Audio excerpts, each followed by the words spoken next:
외교부는 우리 대한민국 국익을 최대한 관철하거나 또는 수호하기 위해서 존재하는 부서이죠. 그렇습니다. 네. 이번 후쿠시마 오염수 투기와 관련해서 어떤 국익을 관철하셨습니까? 국민의 안전과 보건을 최우선에 두고 그러한 부분들을 담보하기 위해서 최선의 노력을 다하고 있다고 생각을 합니다. 아니, 그런 외교적 수사 말고요. 어떤 국익을 지켰냐고요? 국민의 안전을 위해서 어떤 것을 지켰습니까? 지금 후쿠시마 오염수의 처리와 관련해서 우리 국민의 안전이 담보될 수 있도록 여러 가지 방면을 국제사회, 일본과 함께 협력해오고 그러한 문제들에 대해서 추진하고 있다고 생각하고 있습니다. 참으로 한숨만 나오게 하는 답을 반복적으로 하시는데 여전히 안전성에 대해서는 과학적 논란이 일어나고 있고 또 투기를 하면은 주변국은 얻을 이익이 전혀 없다. 이게 우리나라뿐만 아니라 주변국 일본 안에서조차 나오는 이야기입니다. 그런데 윤 대통령은 국내에서는 국민 앞에 침묵으로 일관하다가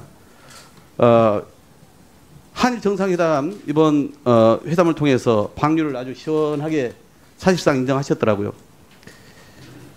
오히려 가장 가까운 나라인 우리 한국 정부가 국민의 요구가 이렇다 하면서 더 철저한 검증을 요구하고 안전성이 완전히 해소될 때까지는 투기를 보류해달라 이렇게 해야 오히려 외교적으로는 레버리지가 생기는 거 아닙니까?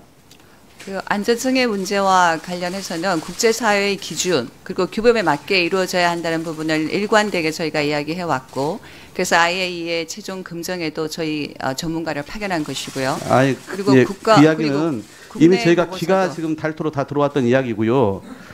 그래서 왜 대한민국이 가장 가까운 나라인 우리 한국 정부가 다른 나라에 비해서 무슨 조급증에 걸린 것처럼 이렇게 일본 편에서 두둔하고 이 상황을 오히려 대변하는지 납득이 되지 않아서 그렇습니다. 방류 점검 과정에 우리 전문가들 참여해달라. 이런 아주 면피성 일반적 요청에 대해서도 기사 총리는 답변도 안 한 건 보셨죠? 양국 정상회담의 내용과 관련해서 여러 가지 내용들이 논의가 되었고요. 그 보도자료에 나와 있는 제가 질문한 거에만 좀 내용으로서는 답변을 해주세요. 네. 예. 그런데 기준치를 초과하면 방류를 중단하겠다. 이건 너무나 당연한 거잖아요. 하나만 하는 이야기 아닙니까? 더군다나 허용 기준은 어떻습니까? 일본이 우리보다 높습니까? 낮습니까? 허용 기준. 예, 허용 기준치. 지금 방류를 하겠다고 하는 허용 기준치 삼중 수소는 사실 굉장히 낮습니다. 일본이 원래 하는 허용 기준보다 낮게 그렇습니다. 하겠다는 일본이 겁니다. 우리보다 더 느슨하지 않습니까?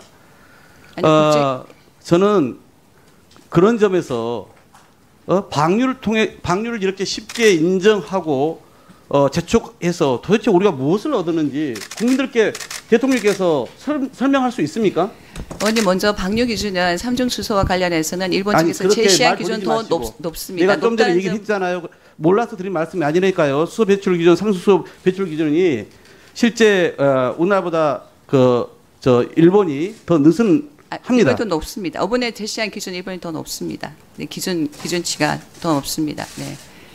배출 기준이요? 네, 배출 그걸 기준을 제가 더 한번 확인할게요. 저는 높이 잡았습니다. 리터당 6만 베크럴이 일본이고 우리나라는 리터당 4만 베크럴을 알고 있는데 아니, 그건 확인할 텐데 네네. 하여튼 제가 지금 묻는 질문에 한번 답을 해보세요.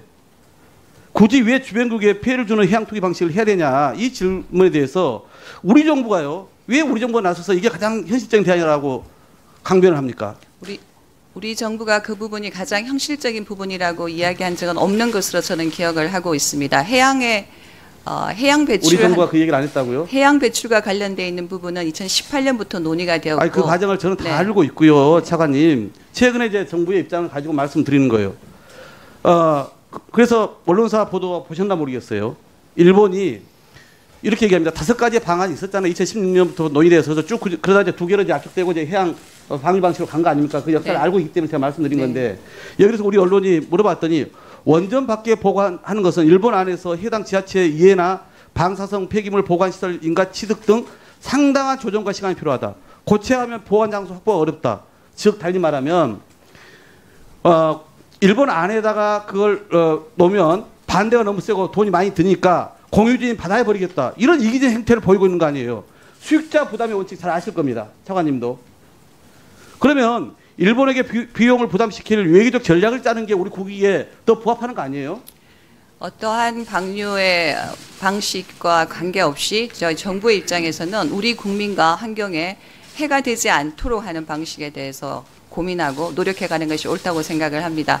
그리고 해양 방류 방식이 결정된 것은 2021년이었기 때문에 사실 저희가 그 문제를 조금 더 제대로 제기하기 위한 시점은 사실 2021년부터의 시점이 아니었나 생각하고 있습니다. 네, 죄송합니다. 2021년도에 결정을 했죠. 그래서 그 결정을 했을 때 국회도 그렇고 문재인 대통령은 뭐라고 얘기를 했습니까? 당시에 국제해양재판소의 가처분 잠정 조치와 함께 제소 방안도 적극 검토를 해라 있고, 우리 국회는 여기에 대해서 여야 의원들이 해양 방류 결정을 규탄하는 결의안을 만장일치로 통과시킵니다. 네, 정부 차원에서 그러면 정부도 이런 입장에 근거해서 더 노력을 했어야죠. 네, 정부는 어떠한 방식이든 강조해서 말씀드립니다만 우리 국민과 해역의 환경에 여러 가지 악영향이 끼치지 않는 방향으로 그러한 것들이 처리되어야 한다는 동일된 입장 가지고 환경 전문가입니까? 생각합니다. 지난번 한 태평양 도서국 정상회의 때 방사성 폐기물로부터 해양 자원을 보호해야 한다 이렇게 선언했죠. 네, 그런 걸로 알고 있습니다. 그러면은 그 이후에 이 태평양 도서국들은 일본을 국제해양재판소에 제소하는 방안을 추진 중입니다. 알고 계신가요? 제소하는 방안을 추진 중인 것으로는 보고받지 못했습니다. 네. 확인해 보시고 네. 그럼 만약에 같이 이런 선언을 했던 태평양 도서국들이 추진한다면 협력할 의사가 있습니까? 태평양 도서국들과는 후쿠시마 오염수의 문제가 국제사회의 기준에 맞게 그리고 우리 정부가 지금까지 가져온 입장에 맞게 있다면서 여러 가지 우리 정부의 입장, 그다음의 입장과 맞게 서로가 동일한 입장 선상에 있을 경우 국제사회의 협력은 얼마든지 할 수 있다고 생각을 합니다. 예, 1분만 좀 더 쓰겠습니다. 지금 생방송으로 하기 때문에 다음 사람들에 의해서 1분 시간을 좀 엄수해 주십시오. 사관님이 외교관 출신이어서 그런지 몰라도 참 이렇게 모호하고 추상적인 답변으로 해서 월버무려서 좀 답답한데요. 태평양 도서국들은 우리랑 공동선언했던 그 도서국들은 일본 투기로 인해서 한국이나 어떤 태평양 도서국에서도 이익이 있는지 찾을 수 없다라고 하면서 일본이 정당 원칙을 어기고 있다 이렇게 얘기를 합니다. 중국은 뭐 더 말할 것도 없어요. 그래서 중국은 내일 우리 대통령도 참석하는 ARF 회의에서 후쿠시마 오염수 투기에 대한 반대 내용을 의장성명에 표명하자 이렇게 제안한다고 하는데 우리 정부 여기에 대한 입장은 뭡니까? 그 부분은 아직까지 언론을 통해서 지금 나온 상황이고 ARF 회의가 지금 곧 시작될 것이기 때문에 동향을 예의주시하고 있습니다. ARF에서의 대기 여러 가지 저희 제기 방식 또한 이제껏 우리 정부가 이야기해왔던 객관적이고 또 과학적인 검토 결과에 근거해서 예, 차관 같은 이야기 반복하지 마시고요. 예정입니다. 네. 저는 딱 한 가지 마지막 이제 말씀드립니다. 5초 남았기 때문에 과연 30년 후에도 이 상황이 동일하다고 누가 장담하겠습니까? 우리 미래 세대의 건강의 문제, 우리 바다의 이 안전성의 문제를 희생시킬 권리가 과연 이 세대와 이 정부에 있다고 생각하십니까?